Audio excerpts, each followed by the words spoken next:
Makalipas ang mahigit 14 na taon, nakauwi na nga po sa Pilipinas ang nakulong na Pilipina sa Indonesia na si Mary Jane Veloso. Bago umalis sa Jakarta, nagpasalamat si Veloso sa lahat ng mga nag-asikaso sa kanyang pag-uwi. Ang kanyang mga huling araw sa Indonesia hanggang makauwi sa Pilipinas, binantayan ni Emil Sumangil at narito ang kanyang mainit na balita. Sa magulang mo. Sa lahat ng Go! Pilipinas. Maraming salamat po. Katuparan ng mahigit isang dekadang hiling at dalangin ang pag-uwi ni Mary Jane Veloso sa Pilipinas. Si Mary Jane, naaresto at nakatulan ng bitay noong 2010 matapos mahulihan ng mahigit 2 kilong heroin sa kanyang maleta sa airport sa Yogyakarta. Git niya noon, ipinabitbit lang ng kanyang recruiter ang maleta at hindi niya alam na may nakatago roong illegal na droga. Pareho pa rin yan sa sinasabi niya ngayon. Gusto ko na makalaya ako na clemency, walang sala. Okay, bakit? Go ahead. Sige. Kasi wala akong kasalanan. Pagdating sa Soekarno-Hatta International Airport sa Jakarta, pinirmahan na ng Pilipinas at Indonesia ang pagpapauwi sa kanya sa Pilipinas. Natutong magsalita ng bahasa Indonesia si Mary Jane at iyon ang wikang ginamit niya sa press conference.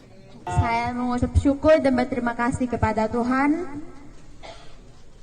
Akhirnya doa-doa Mary sudah dijawab hari ini. Di mana nanti saya akan kembali ke negara saya. Saya yakin dan percaya bahwa Tuhan punya rencana yang indah dalam hidup saya. Saya ingin berterima kasih pertama kepada yang terhormat Bapak Presiden Prabowo Subianto. Labis ang pasasalamat ni Mary Jane sa Indonesia na nagsilbi na raw na pangalawang tahanan niya. Aku cinta Indonesia. Kinanta pa ni Mary Jane ang bahagi ng Indonesian National Anthem. Indonesia Raya, merdeka, merdeka, tanahku, negeriku yang ku cinta. Indonesia Raya, merdeka, merdeka, hiduplah Indonesia Raya.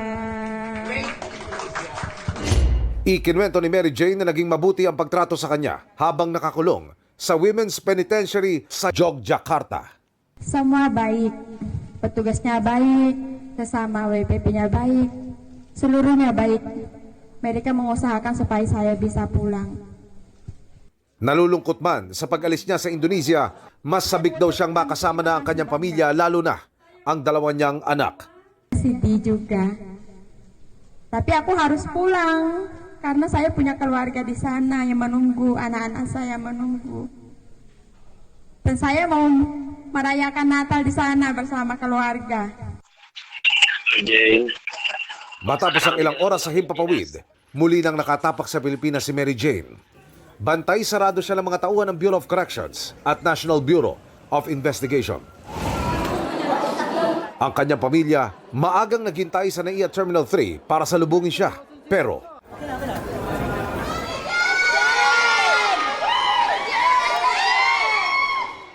pahapiyaw lang nilang nasilayan ng kaanak sa airport na ikinasama ng loob ng kanyang ama. Bakit di nila pinakita sa amin?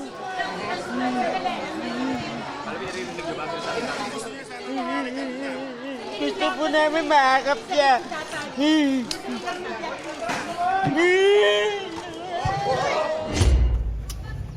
Idiniretso na agad si Mary Jane sa Correctional Institution for Women sa Mandaluyong. Kasabay ng kanyang pag-uwi sa Pilipinas, iginiit ng Indonesian authorities na hindi na maaaring bumalik doon si Mary Jane dahil sa kanyang kaso. Emil Sumangil, nagbabalita para sa GMA Integrated News.